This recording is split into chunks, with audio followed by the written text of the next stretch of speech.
Egunon, gaztiak. Beno, zatikien arteko eragiketekin jarraituz, zatikien berreketak ikusiko ditugu bideotxo honetan.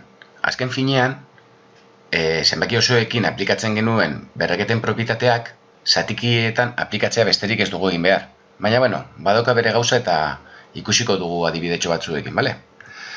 Zatiki bat daukagunean, A, zati B, ber N, bai?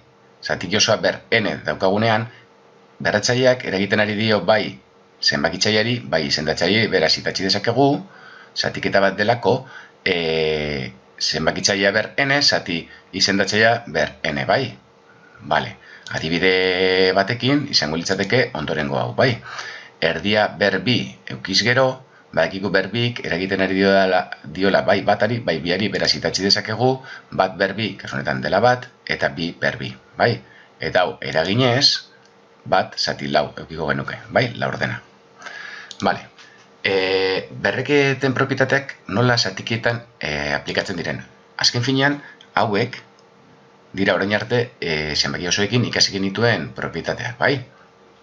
Berreketen propietateak. Orduan, hauetxe berak aplikatu daitezke zatikei, bai? Demagun lehenengoa.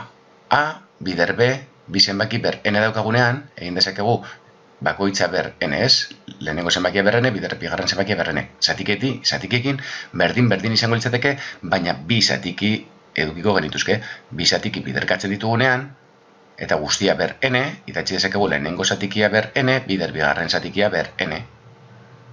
Zatiketarekin berdin izango litzateke, bai? Hemen bi zenbaki oso zatitzen ditugunean ber N, egiten genuen bata zein bestea, baina zatitzen, bai? Zatikekin berdin, zatiki bi zatitzen ditugunean, ber N, jarri dezakegu lehenengo zatikia ber N, zati bigarren zatikia ber N. Bai? Badakigu, urrengo bat, ez naiz liatuko. Hemen, bi berrekizun berdina ditugunean, bai? Berrekizunak berdina direnean, idatzi genezaken berrekizun hori, eta biderkatzen daudenez berretzaileen arteko batuketa. Zatikiekin berdin, bi zatiki igual baditugu, bai, bakoitza bere berretzailearekin, bai, biderkatzen daudenean egiten dugu zatiki hori jarri, eta berretzaileen arteko batuketa. Zatiketa daukagunean gogoratzen zarete berrekizunak berdinak, bai, direnean. Eta zatitzen badaude, egiten genuen berrekizuna jarri eta berretzaileen arteko kenketa. Zatikekin berdin, bi zatiki berdin, zatitzen daudenez, idatziko dugu zatiki hori eta berretzaileen arteko kenketa.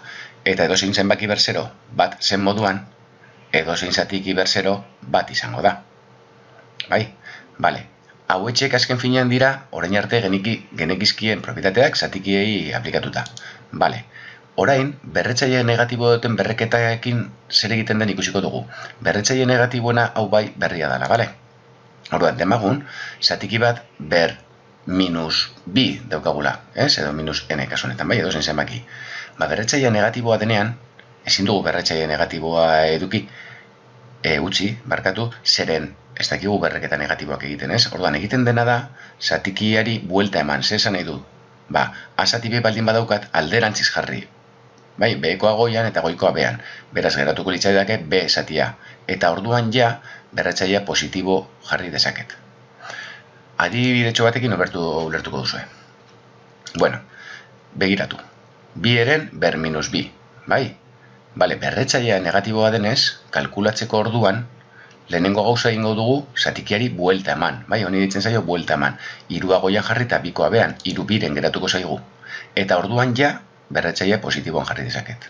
Orain, berreketen propietateak aplikatuz, badakigu berbi honek biei eragiten dienez, idatzi dezakegula goikoa berbi eta bekoa berbi.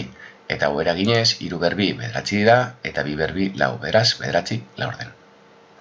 Beste adibidetxo bat. Minus hiru ber minus bi. Aiba, nola ematen diot buelta honi zenbaki oso bat denean? Badakigu zenbaki osoak, buelta emateko bean, imaginatzen dugula bateko daukagula, bai? Minus hiru zati bat izango litzateke, bai? Orduan, buelta ematerakoan, bata gora pasako da eta minus hirua bean geratuko da. Orduan geratuko litzaidake bat zati minus hiru eta ja guztia ber bi. Berretzailea minus bi berren positiboan jarri dezaket. Eta orain aplikatzen dut berreketen propietateak goikoa berbi eta bekoa berbi, beraz bat berbi eta bat, eta minus hiru berbi behan, bai? Hau eraginez, badakit bat zati bederatzi dala, bai, minus iru berbi bederatzi delako. Bale, eta azkenengo bat. Bat zatia ber minus bi. Bat zatia ber minus bi. Bale. Berretzailea positibo jartzeko, honi buelta eman behar diot. Orduan, geratuko litzaideke a zati bat. Karo, eta a zati bat idatzi behar dut. Edo zenbaki zati bat da, edo zenbaki hori ez. Orduan, a zati bat beharrean a jarri dezaket ez, dala berdina, eta ja berretzailea positiboan berbi. Bale.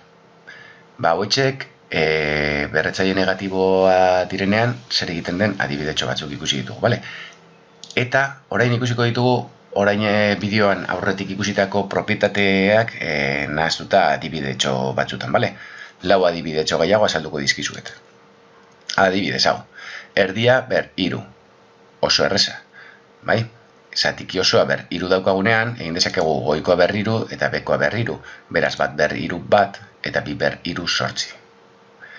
Beste bat. 12 ber 3 zati 4 ber 3. Kasu honetan, zera ikusten dut nik. Berretzaileak berdinak direla. Beraz sartu dezaket 12 zati 4 eta guztia ber 3 jarri ez. Lehengo pausoaren kontrakoa, bai?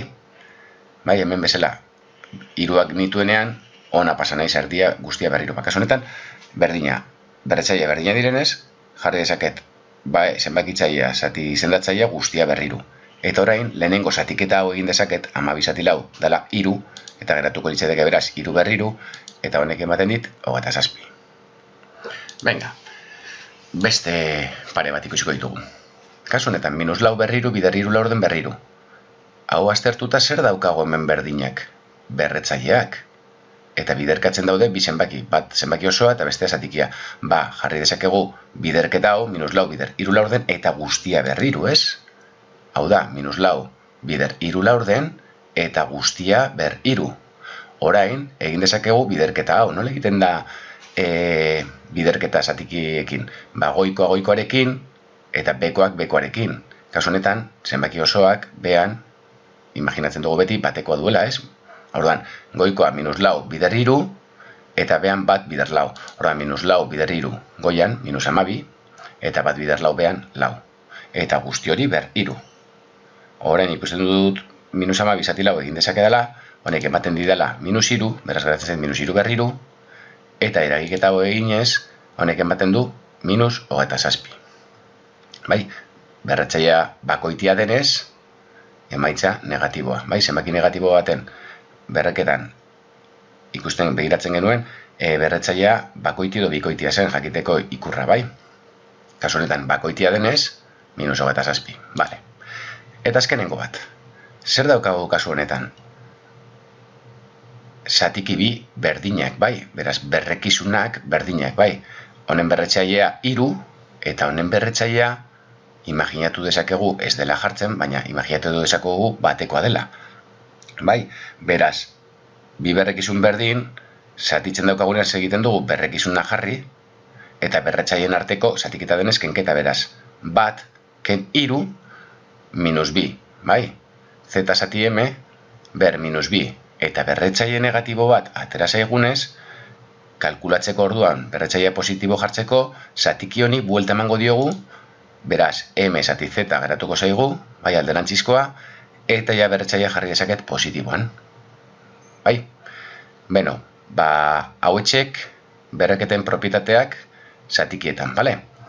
Ariketa lasaiz, ariketa batzuk egingo ditugu, eta hau, harrapatuko duzu seguramente.